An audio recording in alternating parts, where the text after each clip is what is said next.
Hello guys, welcome to my YouTube channel. हर हर महादेव, जय महाकाल, जय शिव शंकर। ये जो व्लॉग जो मैंने बनाया है ये केदारनाथ की यात्रा के ऊपर है। बहुत ही ज़्यादा भाग्यशाली रहे हैं 2022 में भी और 2023 में, जो कि हमें 2 बार बाबा के दरबार में केदारनाथ में जाने का मौका मिला। 2022 में भी हम मई के महीने में गए थे, 15 से 20 मई के बीच में, और जो हम 2023 अभी लिटरली जो अभी हम रिसेंटली जाके आए हैं वो भी हम 5 से 10 मई के बीच में गए थे।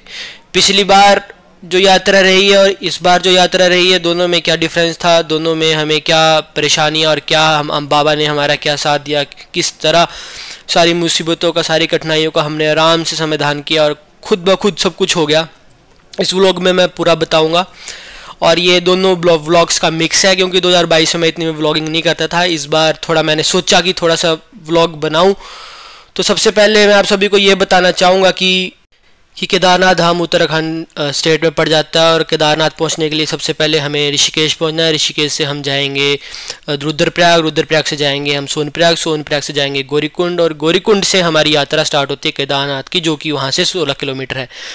इस व्लॉग में मैं आपको सारी प्लानिंग बताऊंगा, किस तरीके से आप अपने पैसों की बचत कर सकते हैं, किस तरह कम से कम समय में केदारनाथ का ट्रैक कर सकते हैं। क्योंकि आपको रियलिटी में अगर मैं बताऊं, जो हमने केदारनाथ का ट्रैक 2022 में किया था वो हमने 3 दिन में किया था, और जो हमारे खर्चा आया था, हम 13 से 14 लोग गए थे, और पर पर्सन हमारा खर्चा जो आया था मात्र 3500 रुपये। इस बार जो 2023 में हमने जो ट्रैक किया है ये हमने किया है 11 लोगों के साथ, बट इस बार हमने बद्रीनाथ धाम और माना विलेज और वसुधरा फॉल्स भी कवर किए थे। तो इस बार जो टोटल डेज जो हमने स्पेंड किए हैं वो 5 डेज़ किए हैं, 5 से 10 तारीख तक। और इस बार जो खर्चा आया है हमारा वो आया है 9000 रुपया पर पर्सन। सबसे इम्पॉर्टेंट बात, जब आप ऋषिकेश एंटर करते हैं तो वहाँ पे एक चेक लगता है, आपको अपनी गाड़ी की और अपनी रजिस्ट्रेशन डिटेल्स आरटीओ ऑफिस में जमा करानी पड़ती हैं। एक छोटी सी बात ध्यान रखें, अगर आप नई गाड़ी लेके जा रहे हैं जिसने अभी तक इस ईयर में 4 धाम यात्रा नहीं की है, तो उस गाड़ी की भी रजिस्ट्रेशन होगी, उसको एक ग्रीन कार्ड मिलेगा, और उस ग्रीन कार्ड के थ्रू वो उस साल कितनी भी 4 धाम यात्रा कर सकती है, केदारनाथ, बद्रीनाथ, यमुनोत्री, गंगोत्री की। But for once in this year आपको अपनी गाड़ी का रजिस्ट्रेशन करवाना पड़ेगा ऋषिकेश आरटीओ ऑफिस में।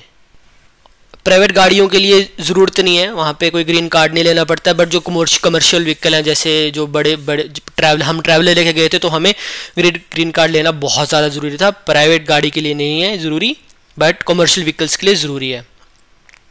हमें कम से कम आरटीओ ऑफिस में ही सुबह 4 से लेके हम 12 बज गए थे। इसके बाद देखिए, हम जब ऋषिकेश से 12 से 1 बजे निकले तो रास्ते में देवप्रयाग पड़ता है, रुद्रप्रयाग पड़ता है, जहाँ पे अलकनंदा, मंदाकिनी और भागीरथी का अलग अलग जगह संगम होता है, अलग अलग नाम दिए गए हैं, विष्णुप्रयाग, रुद्रप्रयाग, देवप्रयाग, ये रास्ते में पड़ते हैं। तो आप कहीं पे भी रुक के गंगा में डुबकी लगा सकते हैं। हमें भी जैसे सौभाग्य प्राप्त हुआ था। बट ये जो वीडियो आप जो देख रहे हैं ये केदारनाथ से आते वक्त है। पिछली बार जब हम 2022 में गए थे तो हमने जाते हुए डुबकी लगाई थी, और इस बार जो हम 2023 में गए हैं तो ये आते हुए डुबकी लगा रहे हैं।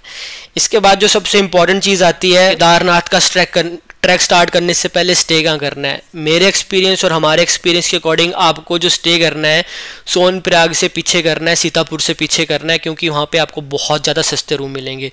तो हमने जो स्टे किया था सीतापुर से ऑलमोस्ट 10 से 15 किलोमीटर के पीछे किया था, जहाँ हमें एक बहुत ही अच्छा रेस्टोरेंट मिल गया था जिसका नाम था कैलाश रेस्टोरेंट। और हमने वहाँ पे 2 रूम्स लिए, क्योंकि हमारे साथ 6 लड़कियाँ थी और 7 लड़के थे। तो लड़कियों के लिए अलग रूम और लड़कों के लिए अलग रूम लिया, और पर रूम हमें 1700 पड़ गया, जो मुझे लगता है कि ज़्यादा कॉस्टली नहीं था। क्योंकि लास्ट टाइम 2022 में हमें 2000 के 2 रूम्स मिले थे। This time this was a better choice.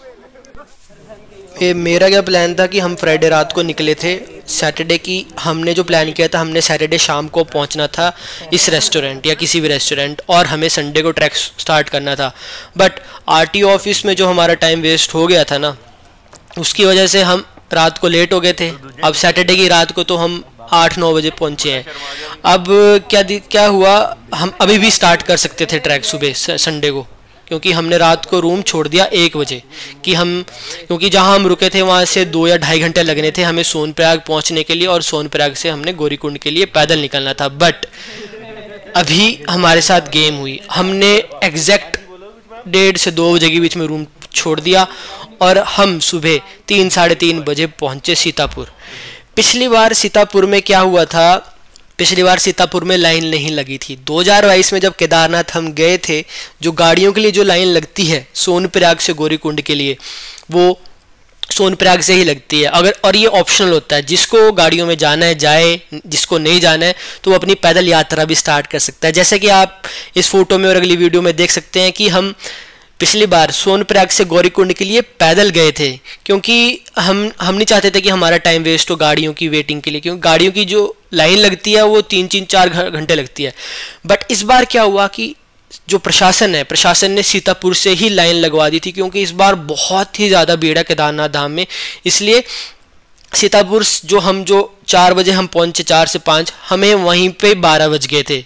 वहाँ से लेके सीतापुर से लेके गौरीकुंड पहुँचते पहुँचते हमें कम से कम 6 से 7 घंटे का समय लग गया। कुछ हमारे प्लान के ऑपोजिट चल रहा था, क्योंकि जो पिछली बार जो हमने ट्रैक किया था वो हमने संडे के दिन ही किया था स्टार्ट, और संडे की रात को ही उतर आए थे। बट इस बार अभी 3 बज चुके हैं और अभी हम सिर्फ गौरीकुंड ही पहुँचे हैं, और गौरीकुंड हम 3 बजे पहुँचे हैं। हमने यहाँ से अपनी यात्रा स्टार्ट की है।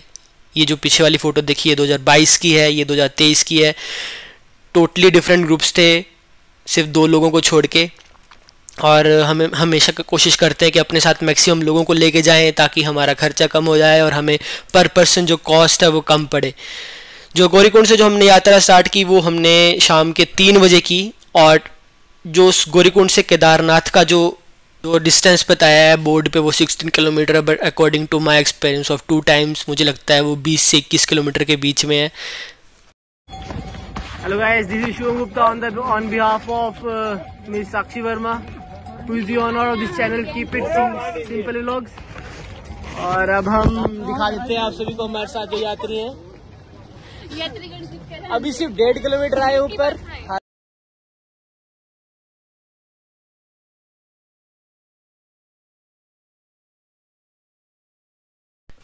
तो सिंपल सी एडवाइस, अगर वो आपको फ्रेश वगैरह होना है सबसे पहले तो आप गौरीकुंड में ही हो लीजिए, क्योंकि उसके बाद रास्ते में थोड़ा टफ रहता है। पूरा वॉशरूम वगैरह करने की जगह तो है बट दोज आर अनहाइजीनिक, तो आप गौरीकुंड में ही फ्रेश वगैरह हो जाएं और गौरीकुंड से अपना ट्रैक स्टार्ट करें।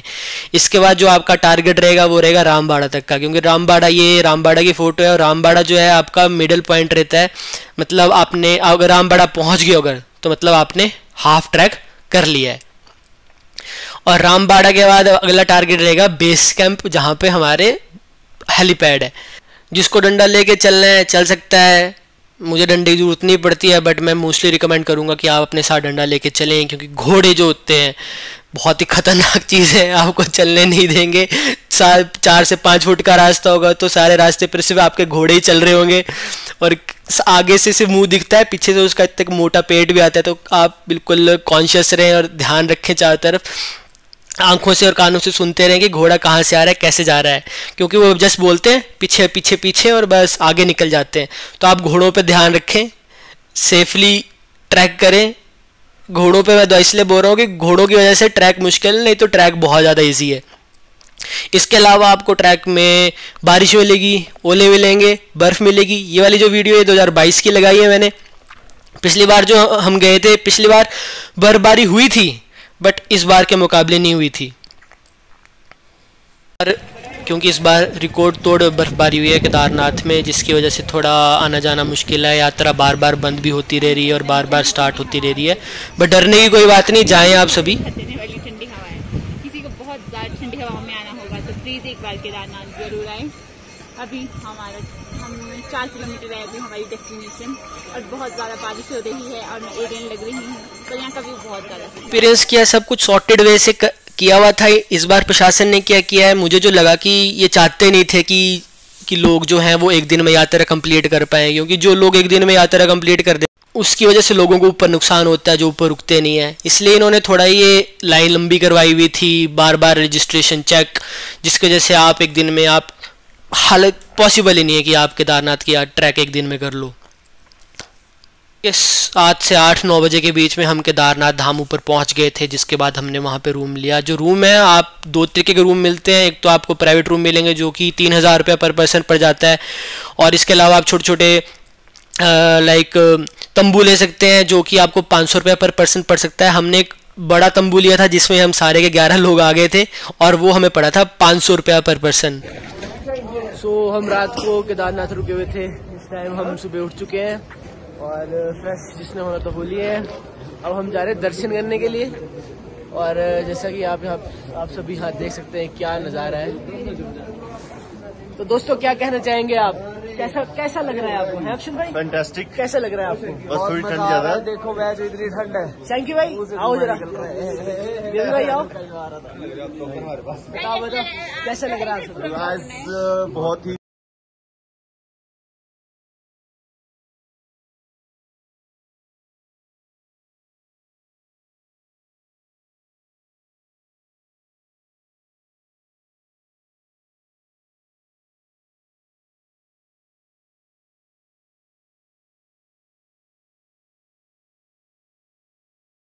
तो ये थी हमारी दोस्त साक्षी वर्मा फ्रॉम शिमला। एक्चुअल में ये व्लॉगिंग करती है ना, तो मेरे को भी थोड़ा इसको देख देख के मोटिवेशन आ गया। बाकी अभी जो दर्शन हुए ना वो इतने प्यारे दर्शन हुए 2023 में। 2022 में इतने अच्छे दर्शन हुए थे क्योंकि हम शाम को पहुंचे थे। शाम को हाँ आरती देखने को मिली थी बट हमें अंदर इतनी देर स्टे करने नहीं दिया गया था। बट इस बार इतने प्यारे दर्शन हुए, ये 2022 की फ़ोटो है। इस बार इतने प्यारे दर्शन है। जो अंदर 3-4 पंडित थे उनको आप दक्षिणा दो, आपको प्रॉपर आपका नाम पूछेंगे, आपको क्या प्रॉब्लम है, किसके लिए आप कुछ मांगना चाहते हो, नाम लेंगे, पूरा तिलक पूरे माथे पे तिलक लगाएंगे। ये 2022 की वीडियो है जिसमें हमें संध्या आरती देखने का मौका मिला था। तो मतलब हमने सुबह के भी दर्शन कर लिए हैं और शाम के भी दर्शन कर लिए हैं। और अगर ना मैं बिलीव तो करता हूँ बट इस बार ना हर बार मेरा बिलीव ना और ज़्यादा पुख्ता होता जाता है। हर बारी मेरे को और ज़्यादा ट्रस्ट बढ़ता जाता है कि भोले बाबा हम पे अपनी कृपा बना के रखते हैं अगर आप उनकी पूजा करें और अपना बिलीव रखें उन पे। कि इस बार क्या हुआ, हमने जो सोचा था अपने हिसाब से कि हम संडे को ट्रैक करेंगे पूरा, कि संडे को सुबह चलेंगे और संडे को ही रात को वापस आ जाएंगे। बट संडे को हम रात को ही 8-9 बजे पहुंचे हैं केदारनाथ। तो हाउ इज़ इट पॉसिबल कि हम दर्शन करके उतर जाएं? तो हम संडे को रुके और जो दर्शन जो हुए सोमवार के सुबह हुए। इससे अच्छा क्या हो सकता है कि आप सोमवार के दिन शिव जी भोले बाबा के दिन आप केदारनाथ धाम में नतमस्तक हो रहे हो वहाँ पे। तो बहुत ही प्यारे दर्शन हुए। और ये जो आप बाबा जी को देख रहे हैं ये खूब सारे बाबा लोग होंगे वहाँ पे, बहुत सारे साधु संत बैठे होंगे और सभी के सभी आपको आशीर्वाद दे रहे होंगे। हाँ वो अलग बात है कि आपको सभी को दक्षिणा भी देनी पड़ेगी जो कि आपकी श्रद्धा पे डिपेंड करता है। बट दर्शन बहुत अच्छे होते हैं। किसी के पास जाइए, आपकी ज़िंदगी में जितनी मर्जी प्रॉब्लम्स चल रही हो आप जाइए, इनसे समाधान पूछिए, आपको प्रॉपर समाधान बताएंगे। और यहाँ पर हमने काफ़ी रेस्ट की, थोड़ी थकान उतारी, फ़ोटोज़ वगैरह खिंचाई। पिछली बार क्या हुआ था, पिछली बार 2022 में जब हम गए थे तो पिछली बार हम भैरव बाबा के मंदिर नहीं जा पाए थे और भैरव बाबा के दर्शन नहीं कर पाए थे, जिसकी वजह से हमारी यात्रा अधूरी रह गई थी। तो मुझे ये ऐसा लग रहा है कि 2023 में जो हम गए हैं जैसे भैरव बाबा के दर्शन करने ही गए हैं। तो इस बार जो यात्रा है हमारी वो केदारनाथ की पूरी सफल रही है। और हमने जो हमारी जो किस्मत रही, मुझे नहीं पता था कि सारा अली खान भी आई हुई है, बिल्कुल सामने से गई मेरे, क्योंकि मेरा ध्यान में सारा अली खान के शूज़ पे था क्योंकि वो पिंक कलर के शूज़ पहन के आई थी। आई थिंक उनको अग्स बोलते हैं। और मैं ये सोचा था ये लड़की अभी तक गिरी क्यों नहीं, क्योंकि मैं पूरे ट्रैक में यही देख रहा था कि यार किसने किस तरीके के शूज़ पहने हैं। क्योंकि आप ना ट्रैक करते हो तो आपकी नज़रें नीचे रहती है, आप सामने नहीं देखते क्योंकि आपको देखना है कि आपका पाँव कहाँ पड़ रहा है, घोड़ा किस साइड से आ रहा है, किस साइड से नहीं आ रहा है। और बट काफ़ी अच्छे दर्शन हुए हमारे भैरव बाबा के। और ऊपर हम जब गए हमें नहीं पता था इतनी तगड़ी बर्फ़ गिरी हुई है, इतनी ज़बरदस्त बर्फ़ गिरी थी। आपको मनाली सोलांग वैली वाला जो अटल टनल के पास जो व्यू मिलता है ना वो वाला व्यू मिल जाएगा। हमने प्रॉपर वहाँ पे फुल मज़े किए, प्रॉपर फ़ोटोज़ खिंचाई, जिसको जो करना था वो किया। और डिवाइन व्यू बोलते हैं ना, जैसे डिवाइन व्यू, जैसे आपने आज तक कुछ एक्सपीरियंस नहीं किया होगा, थके हुए हो बिल्कुल, बट ऊपर पहुंचते व्यू देखते ही चेहरे से आपकी सारी थकान, पूरे शरीर से पूरी थकान खत्म। अच्छा, केदारनाथ बाबा के दर्शन तो अब हमारे हो गए, हमने शंकराचार्य जी के दर्शन भी कर लिए। अब हमें प्लान करनी है अपनी यात्रा वापसी की। अब सुबह हम 6 बजे लाइन में लगे थे, 2 घंटे हमें लाइन में लगे। 8 बजे से 10 बजे तक हमने आराम से 11, 12, 1 बजे तक दर्शन कर लिए थे।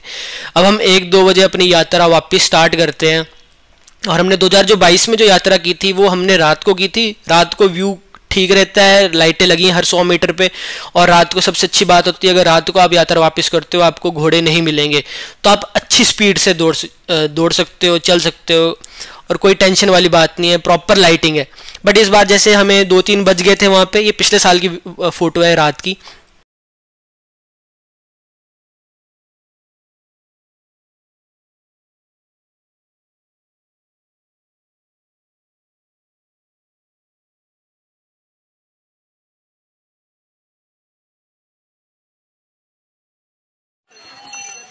दर्शन वगैरह बढ़िया हो गए हमें, और अभी हम शायद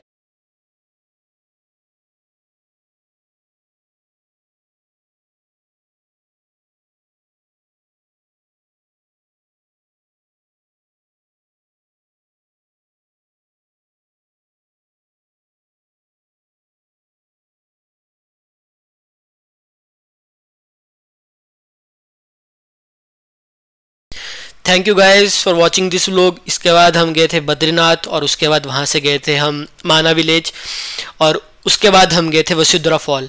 इसका एक व्लॉग वो है और है, वो 5 से 10 मिनट के बीच में होगा, और मैं वो ज़रूर बनाऊँगा। अगर आपको वो देखना है तो आप इस चैनल को लाइक शेयर सब्सक्राइब कर लीजिए, क्योंकि जो माना और वसुंधरा में जो हमने देखा ना, मैं आपको बता नहीं सकता कि कैसा ही व्यू था, और मतलब मज़ेदार मणिमहेश जैसा व्यू था बिल्कुल।